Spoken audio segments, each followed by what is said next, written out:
Hey, what's going on, guys? Jags NY here, back with a brand new video. So today I'm finally giving my first predictions video, and we're going to be doing the divisional round of the playoffs for the 2023 season. So my Jaguars are still in contention, which is great. We're going to start off with the first game of the weekend, which is going to be the 4th seed Jaguars playing the 1st seed Chiefs at Arrowhead Saturday at 4:30. So for the Jags, they're coming off a historical comeback against the Chargers in the wild card round. They were down 27-0, came back to win 31-30. They have a lot of momentum right now. They're on a 6-game win streak. They're rolling. Trevor had 4 interceptions, as a lot of you know, the last game in the first half. 4 interceptions in the first half. And then the muffed punt for a turnover. And then other than that, he backed it up. He backed it up with 4 touchdowns. If you look at the Jaguars' last drive summaries, it's touchdown, touchdown, touchdown, touchdown, and then the game-winning field goal as time expired. So also another fact, I know it's not really important because it's just a stat, but Trevor is 37-0 on Saturdays, going all the way back to his high school career. So this game's held on a Saturday. Hopefully, as a Jags fan, I'm saying hopefully you can get it going and keep it going. And now for the Chiefs. The Chiefs are always a dangerous playoff team, at least in recent times. And Andy Reid versus Doug Peterson, it's going to be a head-to-head coach matchup again. Rematch of Week 10, where the Chiefs were victorious over the Jaguars, 27-17. They had obviously the 1st seed. They had the bye week last week. They're coming off the bye week. They're all rested up. They're ready. I got the Chiefs winning this game, unfortunately for my Jags.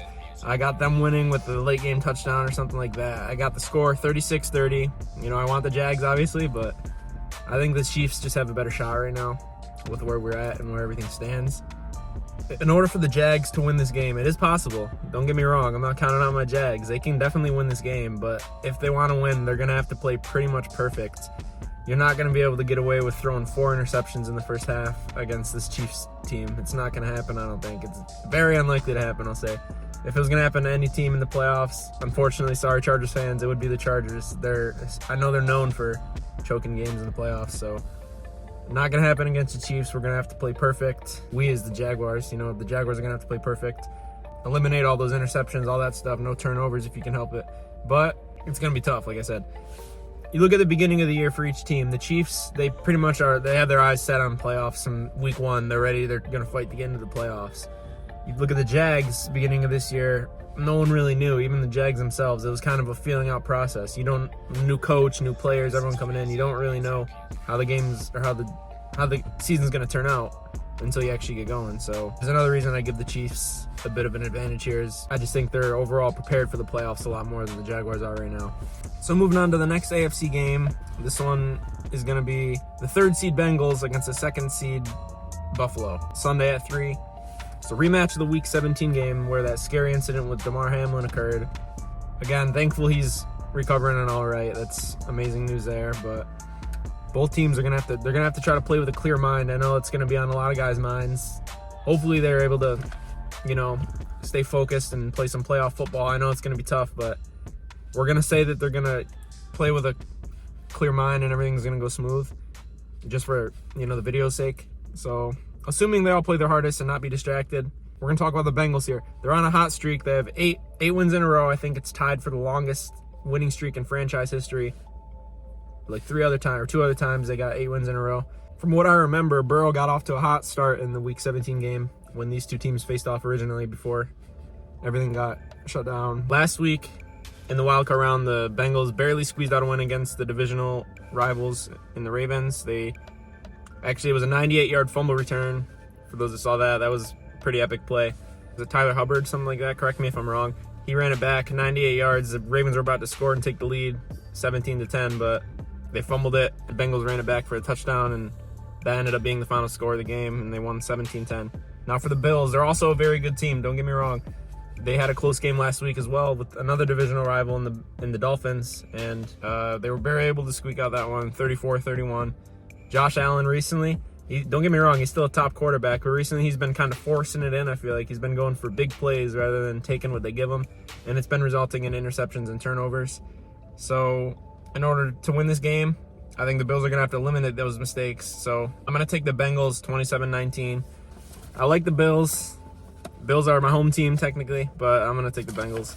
Bills just seem to be playing a bit more sloppy than the Bengals have recently, and the Bengals have been pretty consistent when you look at it, and I think the Bills obviously have to eliminate their mistakes and try to win the turnover battle if they want to win this game. All right, moving on to the NFC. The second game that will be played in the divisional round is the 6th seed Giants and the 1st seed Eagles. Another divisional game. In my opinion, this is going to be the closest matchup of the weekend.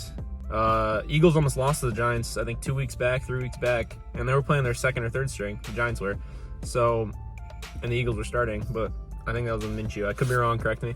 Either way, Hurts is here. He's going to be playing this game. And talk about the Giants. They finally got a lot of their players back. I know they were infected with the injury bug earlier in the season, and they have a full staff coming into last week, and I think they still have it this week. So the defense has been stout. Daniel Jones is coming off a career game last week against the Vikings in a win that eliminated the Vikings. And yeah, last time they won a wild card, the Giants, they won the Super Bowl. That was back with the David Tyree helmet catch, I'm pretty sure.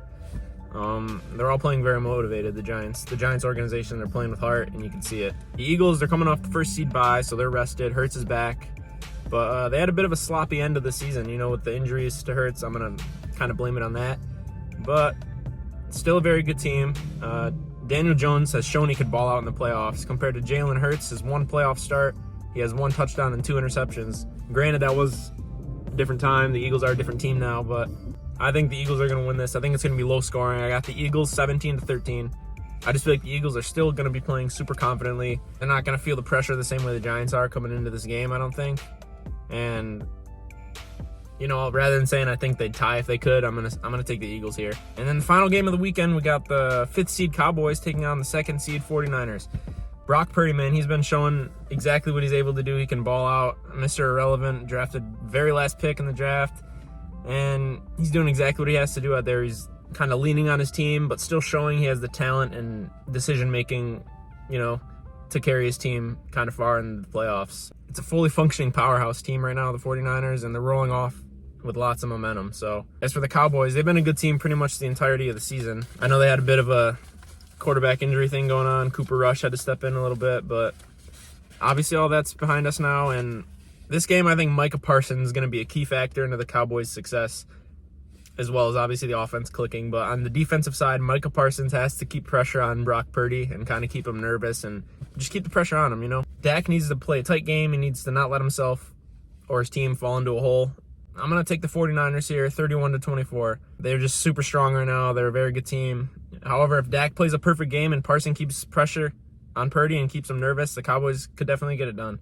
They're going to have to play a very smooth game with how well-rounded the 49ers roster is right now. Yeah, again, I'm not too knowledgeable on football. This is kind of just my predictions. So if you guys got anything, let me know in the comments. Let me know your predictions, and thanks for watching. Go Jags!